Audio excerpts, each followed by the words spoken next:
Hello friends, Heidi here from Rain Country. God is good all the time. And I'm here today to talk about 5 points about having solar power. So this is mostly for those who are considering solar power and are trying to weigh out the costs and see if it's going to be worth it to them. Because just like anything, it's going to have its benefits and it's going to have its downfalls. So the biggest downfall, obviously, is the initial cost. Now, I have noticed through the years since we've had ours, the cost of solar panels has gone way down. I think we paid I don't remember. I think we paid $1,000 for the first 2 solar panels that we got, something like that. As we added onto our system, we were able to find solar panels through the years at a much lower cost than the first ones we bought. And most of the equipment we got was through Alt-E. They had, and I'll put a link to their site down below, they had the best price on a lot of the kind of equipment that we needed. So the charge controllers and other things, we got a lot of that through there as we upgraded through the years. But it can be quite an expense. But one thing you need to realize is you don't have to go out and pay even $5,000 to get started, $10,000, $20,000, whatever it's going to take to get your system set up to how you need it to suit your needs. Now for us, Patrick has a lot of power tools that he runs, especially when he's making a lot of wood products or building cabinets for me or repairing things. And so we need a lot of power to run those things. And thankfully, most of that stuff he does in the summertime when our solar power is high anyway. And also the overall cost is going to depend on where you live and how much solar collection you can even get. But yes, either way, it is an expense, but you can start small. That's what we did. We just started small and slowly built on our system to get it to where it's at now. But definitely this is something you got to weigh out. And, getting yourselves out of debt, if you're still in debt, once you get yourselves out of debt, this is a much easier goal to obtain. In fact, we were still in the process of paying off our house when we started slowly building our solar setup. And then once we got the house paid off, which was our last debt, and that was, I think, 2014, then we were able to really add to our, not just our solar setup but also to everything else that we do around here, including buying heavy equipment and stuff to make it so that we could be more self-sufficient. Anyway, that's point number 1. Point number 2, and this is one of the more negative points, is that not only can batteries be very expensive, they do need constant maintenance. So remember, when you get solar power, once you set up some kind of power setup, whether it be wind or water or solar, you are the power company. You're the lineman of your system. And batteries do need care. You need to make sure they're always topped off with distilled water and they're getting plenty of airflow. You can't let them get too hot. These things are important. But also batteries over time, we realized this past year, our whole initial battery setup, our first batteries that we bought, I think it's been about 10 years or more now. Those batteries, they no longer, even though we have a nice battery bank, they no longer hold a charge through the night, especially during the winter. I mean, they'll hold it through the night, but in the wintertime, since we hardly get any collection anyway, because it's almost constant cloud cover, and obviously the days are much shorter, we limit greatly the amount of solar power we use. In fact, we hardly use it at all. This is why we use both public and solar power, and we're not entirely off grid that's one of the reasons. And because of where we live and because of all the things we do requiring electricity, this is important to us right now. And yes, we've looked into wind and water and so on. And these are things we're looking at for our other pieces of property, not right here, for several reasons. But anyway, batteries can be expensive. And so every so often you may need to upgrade those. So that then brings in, does the cost of the money you save in electricity, in buying electricity from a public source, is it going to balance out? It may never balance out. But one of the things you also have to weigh out is if you have power outages, which are frequent here, every year, especially in the winter when we don't get much solar power, but we have many other backup sources, which I cover in other videos. And our wood stove is one of the biggest ones. You have to realize that you actually own that power. So when you look at it that way, especially when you've got all these controls happening more and more and trying to prevent people from using public power or charging them more for it, or all the many ways that they're making it difficult for people to use public electricity, it's very likely going to be worth the expense if you choose to go that route. Now, remember, there's more than just as I mentioned, there's more than just solar. There's other things that you can look at.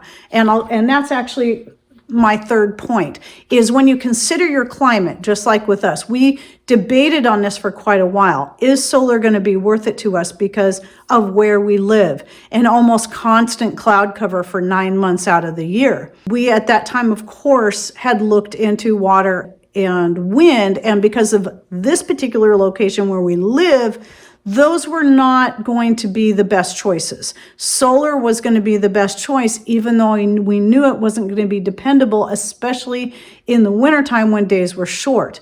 However, we have never once regretted the investment we made into the solar, even considering the fact that we do need to upgrade our battery bank here in the very near future. So the third point really is about looking at backup sources. So that could be wind, that could be water.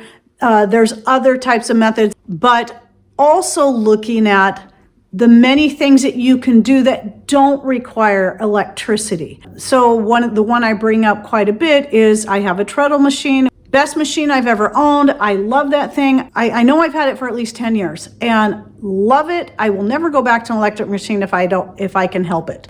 I don't have to have it even hooked up to solar power, and so I can have it anywhere in the house, which is way over here in this far corner, which is the farthest away from any of our solar outlets that we have, because Patrick did install 4 different solar outlets within the house. So one in the living room, one in the dining room, one in the kitchen, and one out here in the foyer where our electric washing machine is, and freezer, our big freezer. And by the way, I'm not going to go into all these details here because that's not what this video is about, but if you're interested in more how we make it work and how we work around all this stuff, I will link down below to the video I did. I've done a couple of them, but I think I did one last year on living partially off grid and how we make the best of both worlds.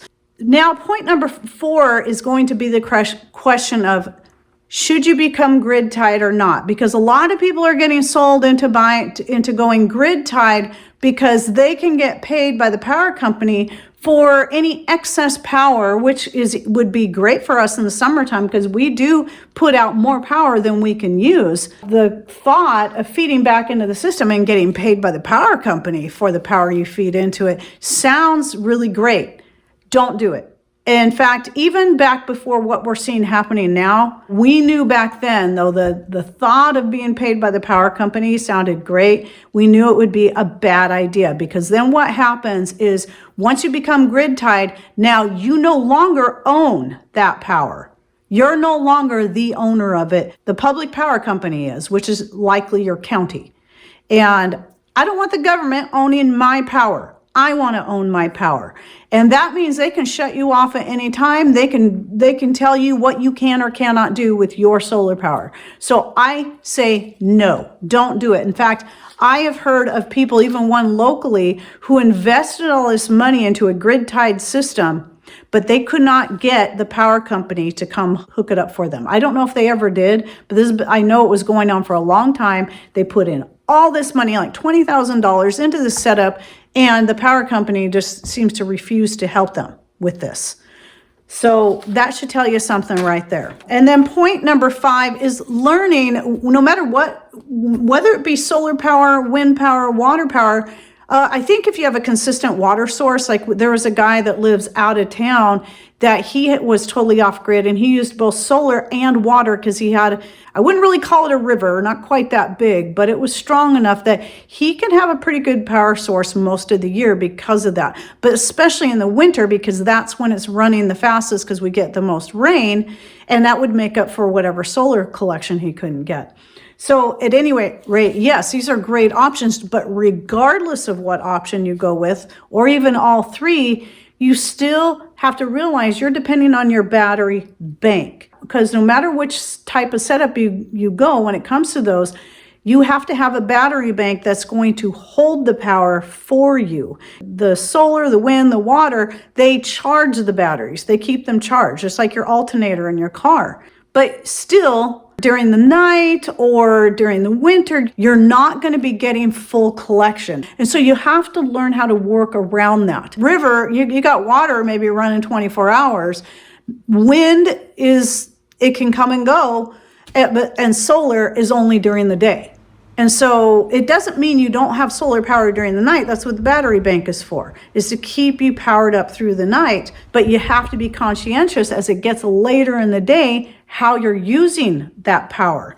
And I only run things like, the vacuum cleaner, anything that's going to pull a lot of power in the middle of the day when we're getting the most. But a certain time of night, when we see that, start to drop, okay, the sun isn't hitting the solar panels directly, it's time to stop running all these power sucking items. So you got to really think about that. And then I'm going to come back again to learning more off-grid ways of doing things that don't require any electricity at all. Like I mentioned, the treadle machine, that's just one of many, but learning how to do things by hand, by foot, whatever. My Country Living grain mill is another one I bring up, because the reason we purchased that was that we could have the option to hook it up to a motor, which we've done, or I can run it by hand, which I've done. In fact, when I first got it, for the first year or 2 years, I was doing it all by hand. And then when life got busier, because of my YouTube channel, Patrick did refurbish a motor and install that on my Country Living grain mill. And I can plug that into the solar power when we're getting plenty if I need to. Or I can just run it by hand. So if I don't have enough solar power. But anyway, those are the 5 main points I wanted to cover. And if anyone out there who's totally off grid and you've got solar, you've got wind, you've got water, is it geothermal? You've got any of these, please put your thoughts and ideas in comments down below so people can learn from you as well and weigh out whether or not this is going to be worth it to them, or even if you already have solar power and you're just kind of getting it off the ground. Hopefully these will be some points that will help you think about what you're doing with that system. Okay, well, don't forget to check out any links I'll be putting in the description box down below by clicking on that long horizontal box or clicking on the words more or show more, whether you're on a smart device or a computer. And that will open that up so you can see everything I put in there. And thanks for watching. Take care and God bless.